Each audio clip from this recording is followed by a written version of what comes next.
exhausted really, trying to find out all about the good asparagus. Now here we have a really nice green asparagus, which is probably the most special. Here we have some little white asparaguses. Here we have two larger green asparaguses, and here we have 5 white asparagus. Now these are the best of the lot. And the little ones you can just pick up, snap off the ends, and away you go. You can just do it like that. That's really easy. Now with these bigger ones, because they're quite hard, you put them over the saucepan. You'll find where to put the head, and you'll sort of instinctively feel where there might be a point to break them. There, you see, on the edge of a saucepan. That makes a nice clean cut, and you don't get any ragged ends. Now that's about there, and I just snap it down. So those are all the good ones. And now these are really thick and chunky, and they're what you would call the white asparagus. So these, they're actually much, much tougher. Those to break off are much harder, and then they need a little bit of peeling. You might have to leave a little bit in your hand when you're eating them, but that depends on who's eating. Some people are fussier than others. There we are. They've all been washed. Now that one, this is the last one. This is going to be difficult because it's an enormous one. Boom. Okay, that's snapped off. And it does help if you do it on the edge of a saucepan. Now we're just taking off the peel because these are the white ones, and you don't really need that peel because it makes them a little tough.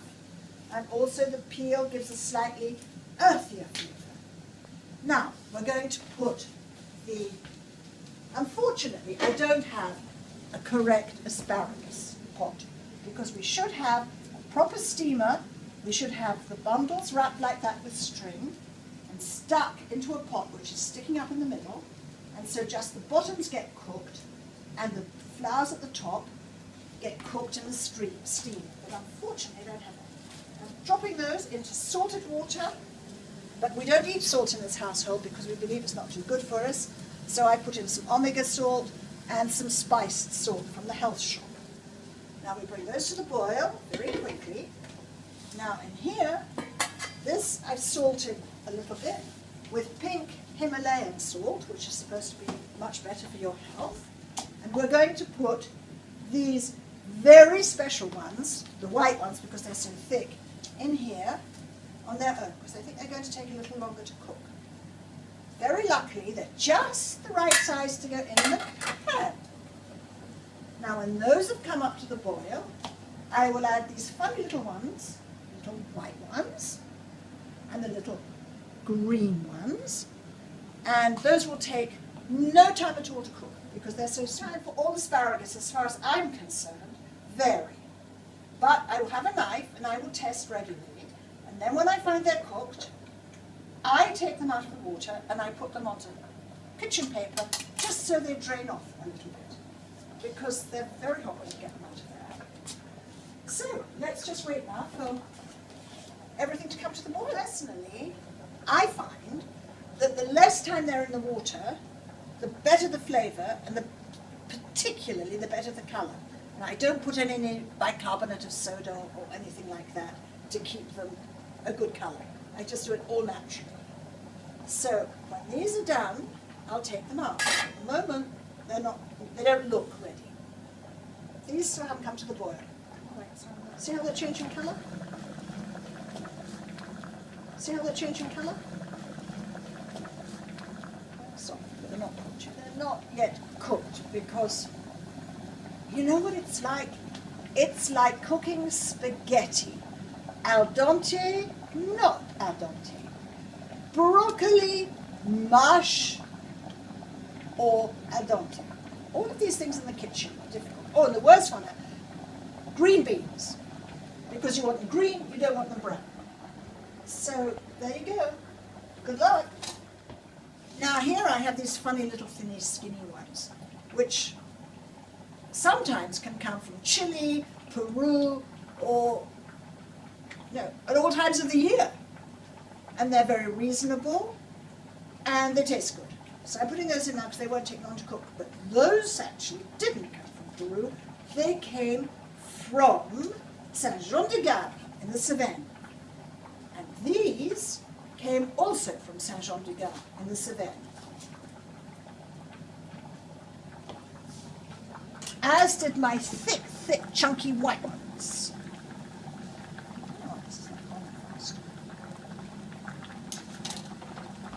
The intriguing thing is that if you overcook, you start to break down the flowers at the end of the asparagus.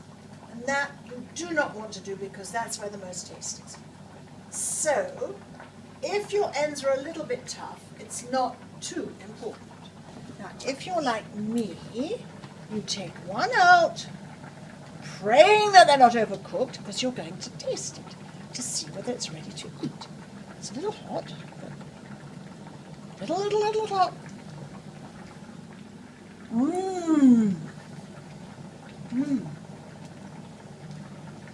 That's good. Yeah, that's good. Those are good. I can take those out.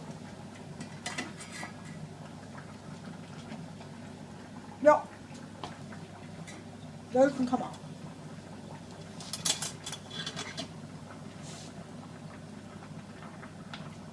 Now I know some people would say, run them under a hot tap, under a cold tap, so they stop cooking.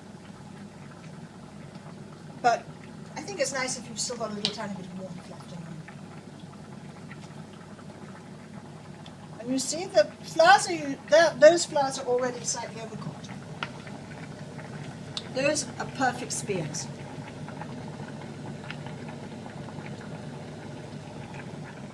Believe you me, if I can do this, you can do it, so don't worry. Because a real chef would have a fit.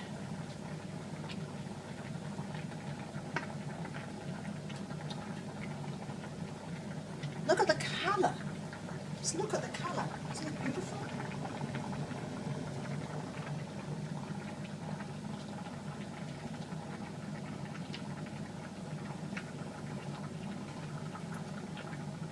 Now, are these little ones cooked? Those look cooked. Now, I'm testing the big asparagus, but we only have 4 pieces. So as we are full, there's no way I can eat it. But I would think, judging by the colour, that's going to be ready in a minute. Because the colour on that one is just getting a little bit browner at the bottom. So I think meanwhile I can take out the little baby ones.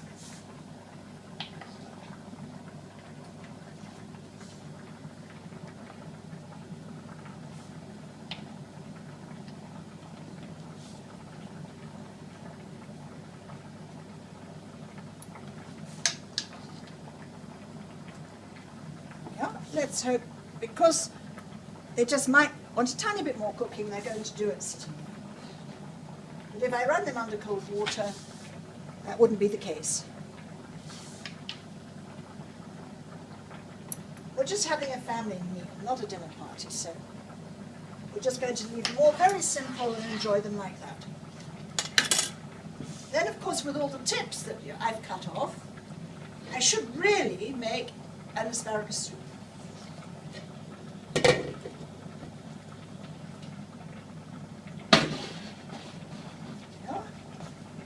But today we're a little short of time. Now, I could just quickly melt a little bit of butter and put butter on, and then perhaps sprinkle a little bit of Parmesan cheese on. I could then fry some bacon until it's really, really crispy, or some Serrano ham, and just put the asparagus on the plates and crumble the bacon over the top of the asparagus. But you choose what you like, because everybody has individual tastes. A lot of people eat them with a little dish of anchovies on the side to have something a little bit more salty. But as far as I'm concerned, I must admit, I do like It's just natural when it's completely fresh like this. There, the bud broke.